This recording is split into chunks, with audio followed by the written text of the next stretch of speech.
fellow Americans, I love our country with all my heart. Everywhere I go,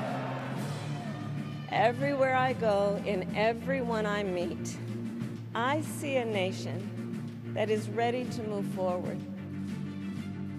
As you just heard, Vice President Kamala Harris focusing on patriotism as she makes her introduction to the country at the Democratic National Convention and in the days since. Joining us now is Peter Hamby, great journalist and the founding partner at Puck. He's also the host of Snapchat's Good Luck America. Peter, you've covered campaigns for a long time, and you have a good ear. What do you hear when you hear her going down this path rhetorically? Bob, thanks for having me. Good to see you last week in Chicago as well. What I hear is in keeping with some of what you were just talking about in the first segment of the show, which is Kamala Harris leaning into her weaknesses, trying to turn them on their head, and turn them into a strength for her campaign. Perceived weaknesses, I should say. So think about what she's been doing since she launched the campaign. She is perceived, according to polls, as soft on border security and immigration. What do we see in their first ad? Her talking about how she's a tough on crime prosecutor who's going to go after drug traffickers.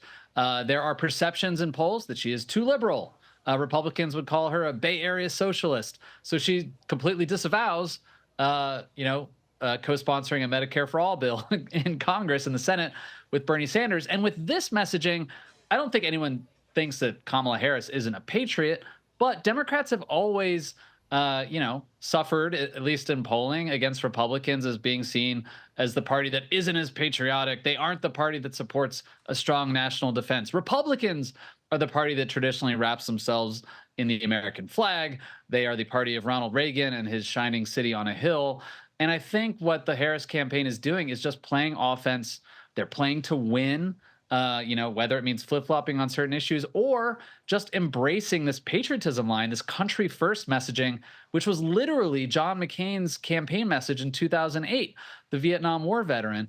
If there are perceptions out there, Bob, of her being a Bay Area liberal, a half black, half South Asian woman, if there are doubts about her becoming president, look, this might be just something that people talk about in the dark corners of the right-wing internet, but she's really trying to rally Americans and swing voters to her side. The North Star of this campaign, it's very clear so far, are moderate swing voters, and she is trying to claim that she is the patriot, not Donald Trump, who wants to cozy up to dictators, that Kamala Harris is the party that wants to secure your freedoms, whereas Donald Trump wants to take them away. I think it's, from a political tactic and strategy perspective, pretty smart of her. And we're seeing in polling, Puck just did a poll, Bob, with Echelon Insights, showing that Kamala Harris is actually competitive with Trump at parity on questions like who would be the strongest leader, who would best manage a crisis. Those are issues in polls, attributes that typically favor Republicans. And now Kamala Harris is keeping pace with Donald Trump on them. I find that pretty remarkable. Let's dig a little bit deeper into that poll. Earlier in this campaign, we heard about Brat, Charlie XCX, the British pop singer, and there was kind of this overture to people who are into that side of pop culture and music. Let's look at the poll, though. 36% of voters, when asked, how would you feel if somebody told you you were Brat, 36% were offended, 24% confused, 20% unsure. I joined the unsure. But what do you make of the summer of Brat, and is it over, politically speaking? I love the Charlie XCX album. It's my album of the summer, Bob. I would take it as a compliment if someone out here in Los Angeles said I was Brat. I don't think anyone's doing that to me.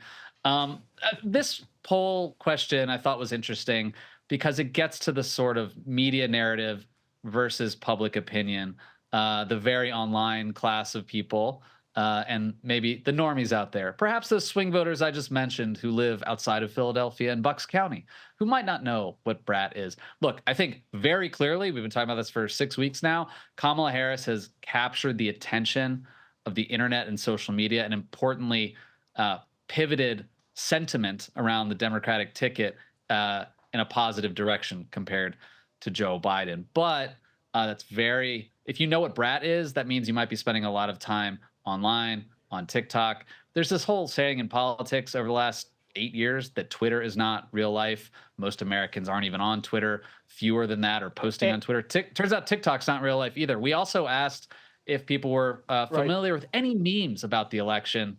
Turns out only 1 or 2% of Americans, likely voters in this poll, were familiar with the coconut pill memes or the brat memes. So it's all good for Kamala Harris, but they can't assume that brat is going to win them the election.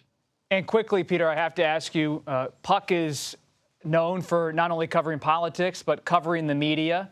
What are you watching for when VP Harris and Governor Walz sit down with Dana Bash on Thursday in Georgia? I love Dana Bash, great journalist, mentor of mine from my days at CNN. I think what I'm interested to see actually are not the very tight questions about specifics. In the past where Kamala Harris has stumbled, actually, it's on very open-ended questions. How do you feel about X? How do you feel about Y? That was the case back in 2019 and 2020, at least. I interviewed her in March, Bob. I thought she was actually greatly improved from the last time she did a lot of media interviews back in a campaign context in 2020. So I think we'll see some of those questions from Dana. I'm also interested to see if she stumbles, does she just throw it to Tim Walz? Like, having the two of them in an interview setting is an advantage for both Harris and Walz because they can play off each other rather than a one-to-one setting between Dana and one of the candidates. So we'll see if Kamala Harris does any solo interviews after this one. Peter Hamby, always great to see you. Thanks for stopping by.